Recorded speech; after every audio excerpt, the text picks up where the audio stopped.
Assalamualaikum, salam sejahtera. Inilah Pantau Agenda Reformasi, tapi saya mulakan Pantau Agenda Reformasi hari ini dengan perkembangan yang terkini. Kita faham keadaan cuaca tidak menentu sepanjang hari ini, khususnya di Lembah Kelang, dan antara yang terkini saya bawakan pada jam ini ialah perkhidmatan LRT laluan Kelana Jaya kembali pulih sepenuhnya selepas kerja baik pulih sistem komponen landasan diselesaikan. Terdahulu, pengendali perkhidmatan Rail Rapid Kuala Lumpur, Rapid Rail Sdn Bhd, Rapid Rail, turut memaklumkan sudah menjalankan ujian terhadap sistem dan komponen landasan bagi memastikan perkhidmatan boleh beroperasi semula mengikut piawaian keselamatan.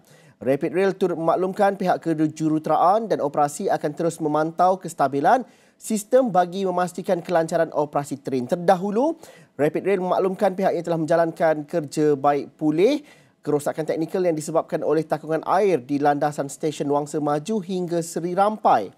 Kerja baik pulih itu menyebabkan pihaknya terpaksa menghentikan bekalan kuasa di kawasan terbabit. Kejadian kira-kira jam 10.20 pagi tadi dipercayai berpunca daripada aliran air hujan luar biasa dari kawasan sekitar dan memasuki landasan yang terletak di aras tanah serta merosakkan beberapa komponen trek.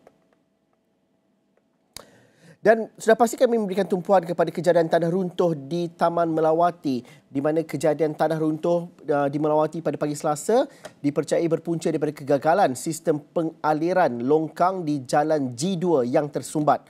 Menteri Kerja Raya Datuk Seri Alexander Nathalinggi berkata, amaran tahap bahaya juga dikeluarkan cawangan kejuruteraan Cerun CKC Jabatan Kerja Raya JKR kepada JKR daerah Gombak dan Hulu Langat pada jam 4.37 petang Isnin. Amaran awal itu juga, kata beliau, dipanjangkan kepada wakil pihak Majlis Perbandaran Ampang Jaya pada hari sama supaya mengambil langkah-langkah berjaya. Dalam pada itu, beliau memberitahu telah turut mengarahkan pasukan CKC untuk ke Tabak bagi mendapatkan gambaran lebih terperinci situasi di kawasan terjejas. Susulan kejadian itu, kira-kira 300 penduduk melibatkan 20 rumah diarahkan mengosongkan kediaman mereka. Sekitar jam 4 petang tadi, pihak polis mengadakan sidang media dan saya ingin mendapatkan perkembangan terkini langsung bersama dengan rakan setugas Firdaus Azil, wartawan Extra Awani di lokasi di Taman Melawati. Firdaus, difahamkan hujan lebat pada ketika ini dan bagaimana ini mungkin adakah menimbulkan kerisauan dan juga apa update dan juga kemas kini daripada pihak polis sebentar tadi menerusi sidang media? Okey, baik, terima kasih Zul di Bukit Jalil. Seperti yang Zul maklumkan sebentar tadi, ada sidang media yang dijalankan oleh Ketua Polis Daerah Ampang Jaya iaitu Assistant Commissioner Muhammad Azam Ismail, yang mana dalam sidang media itu beliau memaklumkan bahawa kerja-kerja pembaikan ataupun kerja-kerja untuk clearkan laluan yang terjejas iaitu di laluan E6 di hadapan ini. Kalau boleh anda dapat lihat di belakang itu ada beberapa jentera sedang berlaku, yang mana pada awalnya dikatakan bahawa proses ataupun langkah untuk bagi clear laluan itu dikatakan akan selesai dalam tempoh sejam kerana mereka perlu menyegerakan pembersihan laluan itu bagi membolehkan penduduk-penduduk di lorong E6 Taman Melawati ini untuk mengalihkan kenderaan serta mengambil barang-barang yang penting daripada kediaman mereka ketika ini, tetapi mereka masih belum dibenarkan pulang. Tetapi seperti yang dapat lihat ketika ini hujan begitu lebat dan ini mungkin sedikit sebanyak akan merencatkan proses untuk perbaikan kerana berkemungkinan kerana kawasan ini selagi mana belum mendapat pengesahan ataupun laporan lengkap daripada Jabatan Mineral Geologi dan Cawangan Cerun JKR, maka tempat ini belum boleh diklasifikasikan ataupun dideklar ataupun disahkan sebagai selamat. Jadi berkemungkinan besar kita menyangkakan kita akan mendapatkan penjelasan ataupun perincian lanjut. Berkemungkinan besar mungkin kerja-kerja pembaikan itu mungkin terpaksa dihentikan seketika kerana ketika ini hujan lebat. Dan penduduk-penduduk yang seperti yang diberitahu, dimaklumkan oleh Tuan Muhammad Azam tadi bahawa mereka kini ditempatkan seramai 11 yang telah berdaftar daripada laluan tersebut, daripada rumah yang terjejas itu seramai 11 keluarga telah berdaftar dan ditempatkan di Pusat Pemindahan Sementara PPS di AU2 Keramat buat sementara waktu, dan mereka selagi mana seperti yang disebutkan tadi, selagi mana belum mendapat pengesahan daripada Jabatan Mineral Geologi dan juga Cawangan Cerun JKR, selagi itu mereka tidak dibenarkan pulang ke kediaman kerana dikuatiri mungkin masih berlaku aliran air dan sebagainya, mungkin pergerakan tanah dan sebagainya. Zul. Firdaus, ketika hujan lebat pada ketika ini, apa yang paling digusarkan sekali? Kerana Firdaus berada di lokasi kejadian, sudah pasti adakah bagaimana dengan aliran air dan juga tanah yang lembut dan sebagainya. Bagaimana ini memungkinkan seperti mana Firdaus katakan tadi, lambat untuk proses pembersihan, tetapi yang lebih menggusarkan bagaimana keadaan cerun dan sebagainya. Okey, yang kita tahu bahawa kalau mengikutkan video yang ditularkan ataupun video yang ditularkan pada awal pagi tadi, ketika itu kita dapat melihat bahawa aliran tanah itu hanya mengenai lorong E6 di Taman Melawati. Tetapi kita masih belum, kerana di sepanjang hiliran ini semuanya adalah kawasan berbukit dan berkemungkinan besar sekiranya ini juga berisiko, mungkin berisiko untuk menimbulkan ataupun terjadinya bencana yang sama. Jadi buat masa ini memang selagi mana tetapi yang difahamkan bahawa Jabatan Meteorologi sudah pun berada di dalam untuk membuat assessment ataupun membuat penilaian. Tetapi ketika ini anda dapat lihat jentera-jentera pun sudah bergerak meninggalkan ataupun berhenti seketika buat sementara waktu selagi mana, sebab kita tahu di sini masih berisiko. Dan di kawasan ini juga kalau anda lihat seperti mana yang tadi rakan setugas Faida juga adalah berkesempatan untuk menemu ramah seorang wakil penduduk di sini yang mengatakan bahawa sejak tahun 2021 sudah berlaku 5 kali kejadian tanah runtuh di sini. Jadi memang ini boleh saya katakan ataupun memang seperti yang dilaporkan oleh media semua, ini memang antara kawasan yang berisiko tinggi, Zul. Firdaus, bagi wartawan, apa yang dinantikan lagi dari lokasi kejadian? Difahamkan polis sudah merugikan sidang media. Bagaimana dengan pihak berkuasa yang lain, bomba dan sebagainya, Firdaus? Apa yang kita dapat nantikan selepas ini? Okey, yang kita tahu seperti mana yang akan memberi penerangan, memaklumkan dari semasa ke semasa ialah pihak polis ataupun ketua polis daerah iaitu Tuan Azam Ismail, kerana ini berdasarkan struktur di dalam arahan Majlis Keselamatan Negara dan sebagainya. Difahamkan ketika ini mereka juga sedang memesyuarat di dalam sana untuk menilai apa yang bahan-bahan apakah jenis laporan yang mereka ada. Tetapi buat masa ini juga saya dapat melihat bahawa anggota polis juga sedang menyediakan kemah-kemah di sebelah sini kerana difahamkan berkemungkinan besar akan berkampung di sini lebih lama. Memandangkan pula dengan keadaan hujan lebat dan sebagainya, ini juga akan mengganggu ataupun memberi kesan kepada kesemua proses di sini. Zul. Firdaus, berapa jauh jarak Firdaus daripada... Itu Zul tanyakan siapa lagi yang ada. Macam mana? Teruskan. Boleh teruskan, Zul. Okey. Yang Zul tanya tadi, apakah agensi lain selain daripada Polis Diraja Malaysia, Jabatan Bomba dan Penyelamat Malaysia di sini, JBPM, juga yang terlibat sudah pastinya daripada Majlis Perbandaran Ampang Jaya, juga Jabatan Kerja Raya dan beberapa agensi lain. Itu yang saya dapat lihat, dan juga difahamkan juga ada kelibat tentera yang bersiap sedia seandainya berlaku runtuhan, kerana ini semua adalah prosedur biasa di dalam arahan Majlis Keselamatan Negara yang berkaitan dengan bencana seperti ini, Zul. Berapa jauh Firdaus daripada lokasi sebenar tanah runtuh itu? Kerana rakan-rakan sebelah pagi tadi mungkin lebih dekat tapi diarahkan keluar. Jadi di mana kedudukan, bagaimana Firdaus dapat mengagaknya dengan tempat Firdaus berada sekarang dan juga tempat sebenar kejadian runtuhan tersebut? Sebenarnya kawasan ini tidak jauh. Malah sebenarnya kawasan yang saya berdiri ini sebenarnya tidak boleh, tetapi dibenarkan buat sementara waktu. Jarak daripada garisan kuning polis di sebelah sana, kalau boleh saya boleh minta cameraman tolong pan kan, dia pun sedang mengalami kesulitan kerana sedang memegang payung untuk melindungi. Tetapi jarak yang kalau boleh saya tunjukkan, okey, saya minta cameraman pan sebentar, rakan tugas. Di situ adalah garisan kuning yang menghalang yang membataskan pergerakan media, dan di sepanjang jalan ini membawa ke dia sana, kalau boleh ke sana pula anda dapat lihat tanah runtuhan. Di situlah sebenarnya kejadian yang menimpa rumah sehingga laluan E6 ni. Jadi sebenarnya tidak jauh, dalam sekitar 100 ke 150 meter saja anda dapat lihat itu adalah lokasi di mana tanah runtuh itu berlaku, seperti mana yang ditularkan dalam video-video dan juga laporan media sebelum ini, Zul. Tidak jauh, hanya sekitar 100 ke 200 meter saja di situ. Firdaus, kita tahu juga Firdaus adalah wartawan yang akses maklumatnya cukup banyak. Jadi kita tahu juga tanah runtuh di Melawati, tapi dalam masa yang sama hujan turun dengan lebat ketika ini dan juga visual-visual banjir itu masih lagi tular. Adakah kita menjangkakan bahawa keadaan cuaca ini kita perlu monitor daripada masa ke masa? Bagaimana yang kita dapat nantikan, Firdaus?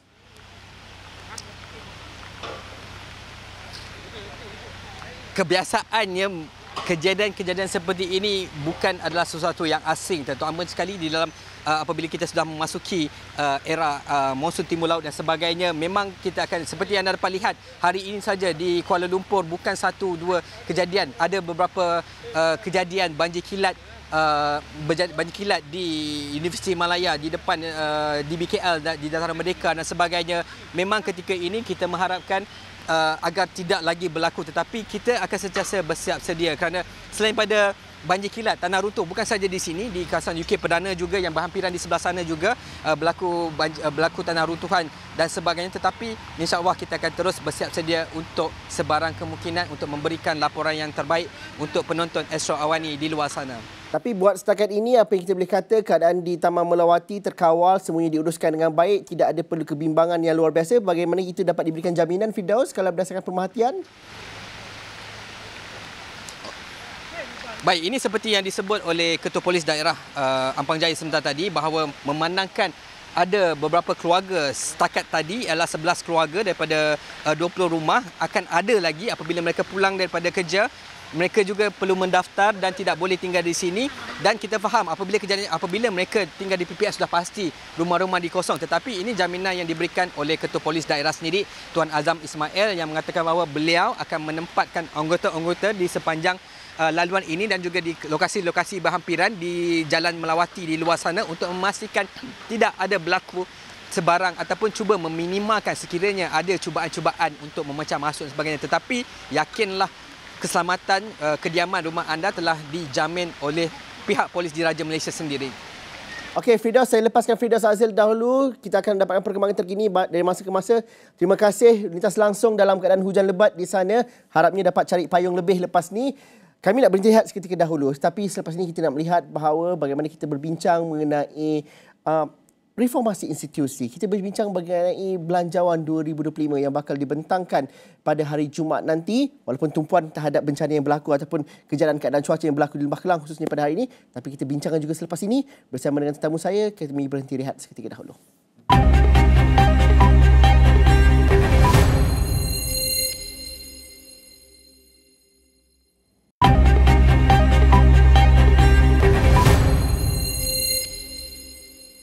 Kita bertemu lagi dalam pantau agenda reformasi. Pada hari Jumaat ini, Belanjawan 2025 bakal dibentangkan oleh Perdana Menteri dan juga Menteri Keuangan Datuk Seri Anwar Ibrahim.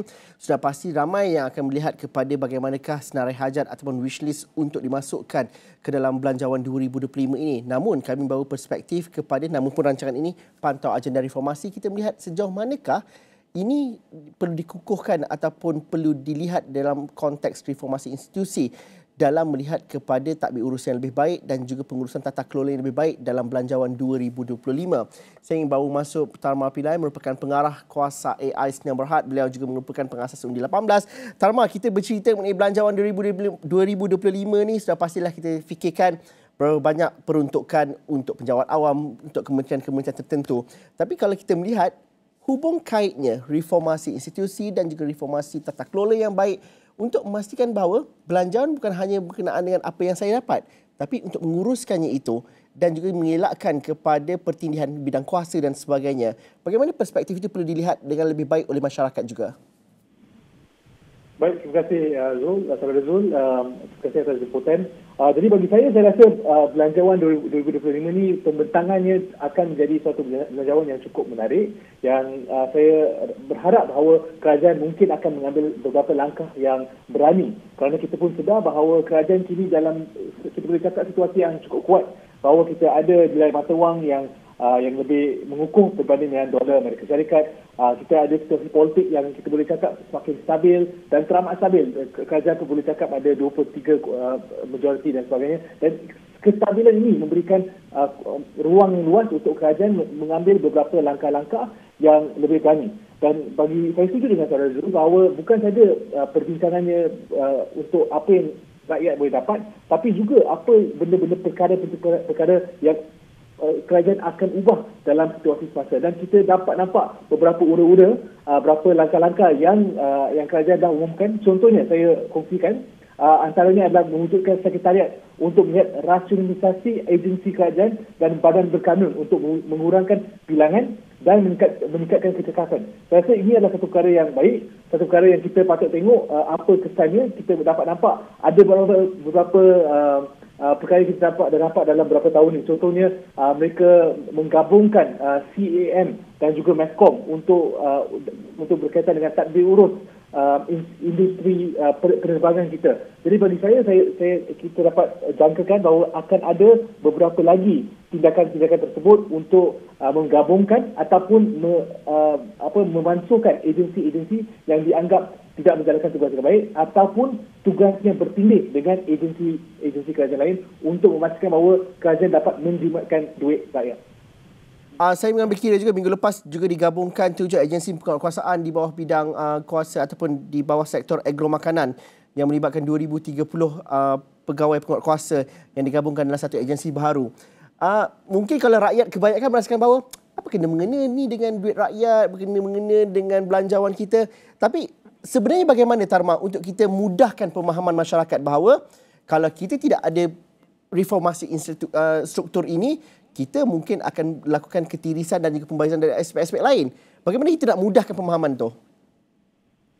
Baik, untuk rakyat nak faham cara paling mudah adalah untuk kita adanya suatu kerajaan yang berfungsi, untuk kita adanya struktur kerajaan memang kena ada pelbagai pejabat awam, pelbagai individu dalam agensi-agensi kerajaan. Dan ini semua mengambil belanjawan yang teramat besar. Perbelanjaan menguruskan sebuah kerajaan itu bukanlah satu perkara yang kecil.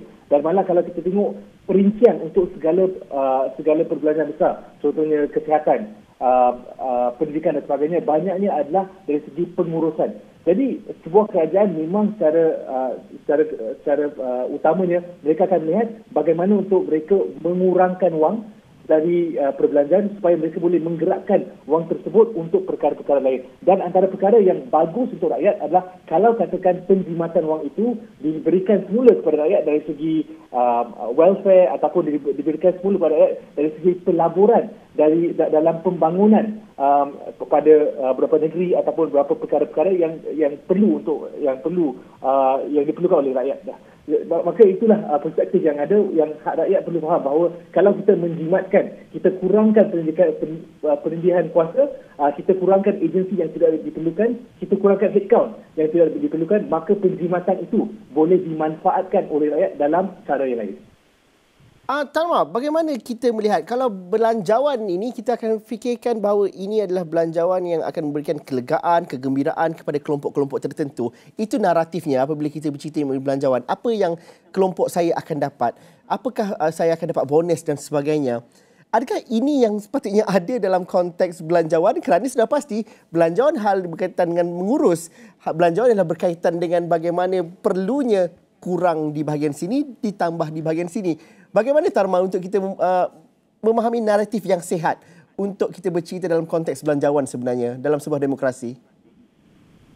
Baik, dalam sebuah demokrasi seperti mana kita faham, bukan saja tentang apa yang benda-benda tambahan yang rakyat dapat. Kerana itu bukan demokrasi, itu populisme.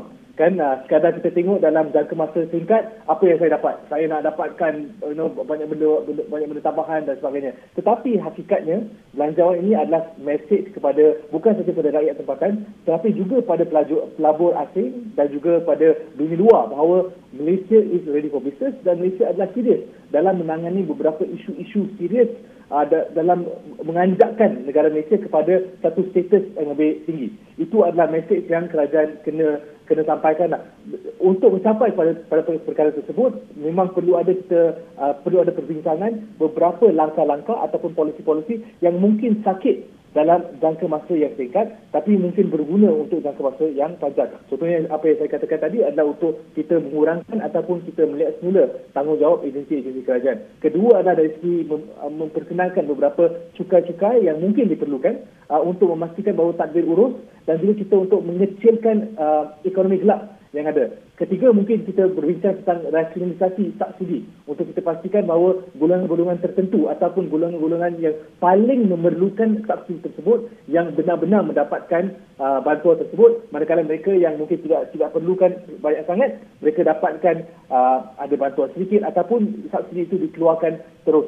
Dan juga digunakan untuk beberapa perkara-perkara lain. Saya juga nak tekankan bahawa ini harapan saya sebagai antara ahli masyarakat sivil adalah saya juga berharap bahawa kita juga akan dapat nampak belanjawan khusus untuk institusi-institusi yang penting, contohnya Parlimen. Dan seperti mana Tan Sri Johari umumkan bahawa beliau berharap bahawa Parliament Services Act ataupun Akta Perkhidmatan Parlimen akan dibawa ke Parlimen tak tidak lama lagi. Tapi kita juga kena ingat bahawa untuk akta-akta seperti itu perlu juga dimasukkan dalam belanjawan berapa banyak peruntukan yang diberikan oleh pihak kerajaan untuk ditadbir, untuk ditangani oleh secara independen. Itu juga pelbagai perbincangan yang perlu ada dari segi naratif, kita kena tengok secara lebih besar lah. Kenapa perlu peruntukan dan juga dana tertentu untuk hal-hal berkaitan dengan reformasi institusi dan juga yang Tarma maksudkan tadi? Kerana seperti mana saya katakan pada awal perbincangan, setiap perkara tidak datanglah dengan percuma. Memang kita perlukan pejabat awam, kita perlukan orang-orang untuk jalankan perkara tersebut. Kita perlukan peruntukan untuk melakukan pelbagai perkara yang berkaitan dengan tugas-tugas rasmi yang diberikan kepada agensi ataupun badan berkanun tersebut, kan. Maka sebab itulah apabila kita berbincang tentang reformasi, kita bukan saja tengok dari segi apa yang dibelanjakan, tapi juga di mana kita menyalurkan perbelanjaan kerajaan, di mana kita menyalurkan dana kerajaan itu, itulah yang kita perlu pentingkan. Jadi bagi saya, kalau saya sebagai rakyat, kalau saya ujarkan kepada rakyat di luar sana untuk kita tengok secara lebih menyeluruh, untuk kita faham apakah hasrat dan naratif yang akan dibawa oleh kerajaan, dan kita perlu hakimi secara lebih adil lah, untuk tengok apakah pelan jangka masa panjang dan adakah tindakan-tindakan yang diambil kerajaan dalam belanjawan 2025 selari dengan apa yang dikatakan pelan jangka masa panjang tersebut. Tapi Tarma, akhirnya sendiri, mungkin sebagai anak muda, sebagai mereka yang melihat kepada apa yang berlaku di lapangan, sebagai mereka yang juga melihat kepada dasar-dasar dan juga memberikan consultation dalam bisnes dan sebagainya, apa yang diharapkan, apa yang sepatutnya ada dalam belanjawan 2025 ini dalam masa 1 minit kalau saya berikan peluang? Baik, bagi saya yang paling utama adalah untuk kita pastikan bahawa ada langkah-langkah yang jelas untuk kita nampak apa perancangan kerajaan. Saya rasa naratif dia yang paling utama. Kita pun seperti mana yang saya katakan, sukar untuk kita judge, untuk kita cakap bahawa rakyat akan judge untuk menghakimi dalam pilihan raya akan datang jauh-jauh lagi. Tapi yang paling utama adalah apa naratif kerajaan dan apakah langkah-langkah yang akan diambil untuk kerajaan untuk memastikan bahawa Malaysia dalam tempoh masa 2-3 tahun lagi akan masuk kepada paras high income nation. Dan itu adalah yang perkara yang paling penting, dan kita kena tekankan bahawa anak muda inginkan bukan saja inginkan bantuan, tapi juga inginkan pekerjaan-pekerjaan yang bermaruah. Kita inginkan suatu ekonomi yang mekar, dan semua itu bergantung pada naratif yang dibawa oleh kerajaan kepada bukan saja kepada rakyat, tapi juga pada dunia luar. Okey, terima kasih Tarma atas pandangan itu. Kita nantikan sama pembentangan belanjawan 2025 yang kami akan bentangkan ataupun kita kongsikan juga kepada anda di seluruh platform kami nanti pada hari Jumaat. Terima kasih Tarma Pilihan merupakan pengarah kuasa AI Senia Berhad, dan sudah pasti kami juga memberikan tumpuan kepada perkembangan tanah runtuh di Taman Melawati dan juga apa yang berlaku di beberapa kawasan yang dilanda banjir dan juga dinaiki air. Itu perkembangan yang kami bawakan di extraordinary.com dan juga dalam Awani 745 malam ini. Assalamualaikum, salam sejahtera. Kita jumpa lagi.